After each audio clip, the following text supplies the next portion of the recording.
Le dirigeant russe Vladimir Poutine s'est dit favorable à un cessez-le-feu en Ukraine, mais selon lui, des questions importantes doivent être réglées pour ouvrir la voie à une paix durable. Donald Trump menace d'imposer les droits de douane de 200% sur les exportations d'alcool de l'UE, si Bruxelles ne revient pas sur sa taxe de 50% sur le whisky américain. La police belge a perquisitionné jeudi le siège bruxellois de Huawei, dans le cadre d'une enquête pour corruption qui impliquerait des membres du Parlement européen.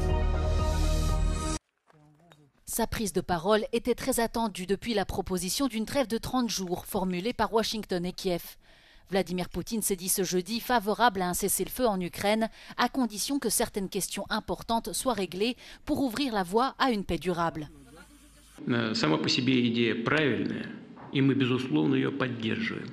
Но есть вопросы, которые мы должны обсудить. И думаю, что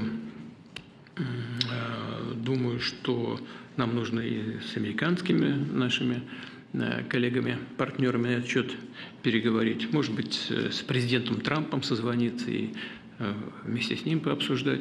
Но сама по себе идея закончить этот конфликт мирными средствами нами поддерживается. Le dirigeant russe a précisé que tout accord devrait s'attaquer à ce que le Kremlin appelle les causes profondes du conflit, une référence au souhait de Kiev de rejoindre l'OTAN et l'Union européenne, deux adhésions intolérables pour le Kremlin.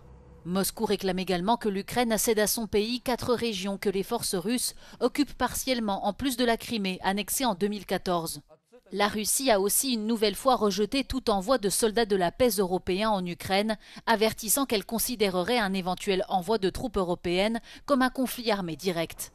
De son côté, le président ukrainien Volodymyr Zelensky considère que les propos de Vladimir Poutine sont manipulateurs et accuse le dirigeant russe de vouloir faire traîner les choses afin de poursuivre la guerre.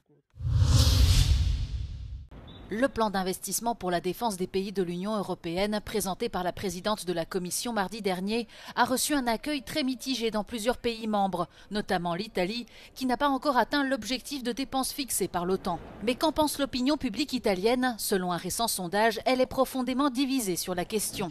The poll suggests that Italians are both for and against increased defense spending in equal measure, with supporters of the five-star movement being mostly against it. The majority, 41% of Italians, are said to oppose deploying Italian soldiers to Ukraine unless it's part of a UN-led peace mission. But let's put the question straight to them. Allora, sì, sono d'accordo con il piano Rearm Europe. Perché credo che l'Europa in questo particolare momento abbia bisogno di potersi difendere. Secondo il principio di deterrenza, cioè avere le armi servono a evitare di fare la guerra. Assolutamente no, perché è inutile armarsi per delle guerre che non servono a nulla, quindi completamente contrario. No, gli italiani è inutile che vanno lì. Facciamo morti e nient'altro. No, sono contro la guerra, contro le armi, contro tutte. Direi che i soldi possono essere spesi per altre cose. Se c'è un pazzo che si vuole allargare, bisogna vedere fin dove si vuole allargare. Noi dobbiamo difenderci. Bien que largement soutenu par le gouvernement italien, le plan Rearm Europe visant à renforcer les capacités de défense du continent a suscité des réactions mitigées au sein des différents partis politiques, à gauche comme à droite. I rischi per l'Italia sono innanzitutto quello dell'indebitamento eccessivo, essendo l'Italia un paese indebitato rispetto ad altri paesi che indebitati non sono. Il secondo, il dirottamento di alcune risorse dai fondi di coesione alla difesa, e il terzo, il contrasto da parte di diversi paesi, tra cui l'Austria, la Svezia, alla creazione di un vero e proprio debito europeo pubblico. Giorgia Orlandi pour Euronews à Rome. Le ton continue de monter entre Donald Trump et l'Union européenne. Le président américain a menacé jeudi d'imposer des droits de douane de 200% sur le vin, le champagne et d'autres boissons alcoolisées importées de l'UE. Donald Trump affirme que cette taxe serait maintenue tant que Bruxelles n'aura pas supprimé les droits de douane de 50% sur le whisky fabriqué aux États-Unis. Cette taxe est elle-même une réponse au tarif douanier de 25% imposé par Donald Trump sur les importations d'acier et d'aluminium européens. La guerre commerciale que le président américain a engagée avec les principaux alliés historiques de Washington continue de secouer les marchés boursiers, alors que Donald Trump lui-même n'exclut pas la possibilité d'une récession aux États-Unis. Quant aux entreprises européennes du secteur de l'alcool, elles ont vu leurs actions s'effondrer jeudi suite à la nouvelle menace de Donald Trump.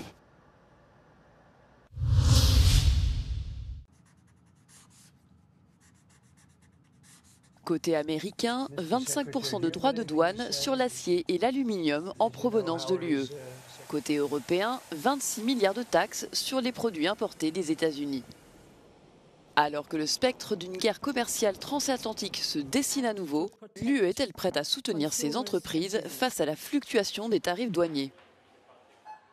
When it comes to the reserves, natural reserves like steel and aluminium, will ultimately have an impact on the production machine at the European Union level. However, we cannot be certain if these tariffs, especially accompanied by additional policies from the EU institutions, this response of 26 billion in tariffs from the EU will create ultimately an inflationary impact for the EU citizens. Quelles répercussions la guerre commerciale entre les États-Unis et l'Union européenne pourrait-elle avoir sur la vie quotidienne, le pouvoir d'achat et les habitudes de consommation des citoyens européens ? There are different channels on how tariffs could ultimately affect the citizens. Maybe citizens, when they see imported goods being more expensive, they will switch their consumption to domestic goods. However, we also have two very severe problems to think about, which is going to be the monetary reaction and the financial market reactions. Alors que de nombreux économistes évoquent la possibilité d'une récession américaine, quelles en seraient les conséquences pour les marchés européens? We are still uncertain on what is going to happen on US and consequently international growth, because now more and more analysts discuss about the prospects of a US recession. I will not exclude this scenario. Even Donald Trump, during his State of the Union speech recently, in front of Congress, he mentioned that things could get worse before they get better. And if we keep that in mind, that can translate into a recessionary impact worldwide. Bien que l'Union européenne ait su réagir efficacement lors de précédentes crises économiques d'ampleur, sa capacité à s'adapter aux évolutions du marché mondial soulève des interrogations.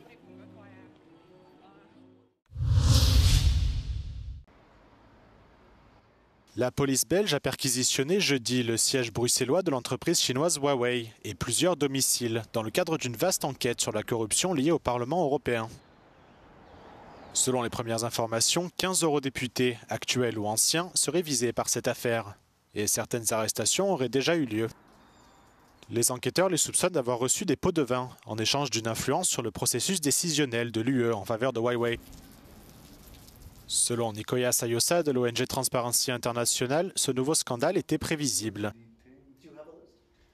This comes as no surprise because in the wake of Qatargate scandal, the Parliament simply didn't put in the necessary reforms that they should have to prevent the next scandal, and here we are today. Until there are rules in place that prevent gifts being received, travel being paid for, lucrative side jobs to be had by MEPs, there will always be this risk. Cette nouvelle enquête intervient en effet 3 ans après le démantèlement d'un réseau de corruption visant à promouvoir les intérêts du Qatar. Une affaire connue sous le nom de Qatargate. Dans le cadre de cette nouvelle affaire, les procureurs belges ont mis sous scellé les bureaux de 2 assistants de députés européens et ont informé la présidente du Parlement de la procédure. Le service de presse du Parlement européen a déclaré qu'il coopérerait pleinement avec les enquêteurs. One thing is for sure for this EU institution, there will be a huge reputational damage in the coming weeks. Sándor Zsiros reported for Euronews in Brussels. L'Autriche bloque les mesures de regroupement familial pour les migrants. La mesure temporaire entre en vigueur immédiatement et vise les migrants bénéficiaires d'un statut protégé qui interdit toute expulsion. La réduction des flux migratoires est une des priorités de la coalition tripartite au pouvoir en Autriche. Dies ist, wie ich schon gesagt habe, eine vorübergehende Maßnahme. Es soll daher sichergestellt werden, dass wir jene, die in den vergangenen Jahren zu uns gekommen sind, entsprechend integrieren können, in diese Gesellschaft, auch im Bildungssystem aufnehmen können und gleichzeitig gewährleisten, dass die zu uns kommen, aber auch jene, die schon hier sind, mit diesem Zustrom auch zurande kommen. Letztlich die Grundlage. Des voix s'élèvent en Autriche pour dénoncer une violation du droit d'asile européen. Selon les chiffres officiels, en 2024, 7762 migrants sont arrivés en Autriche dans le cadre d'un regroupement familial et la majorité étaient des mineurs.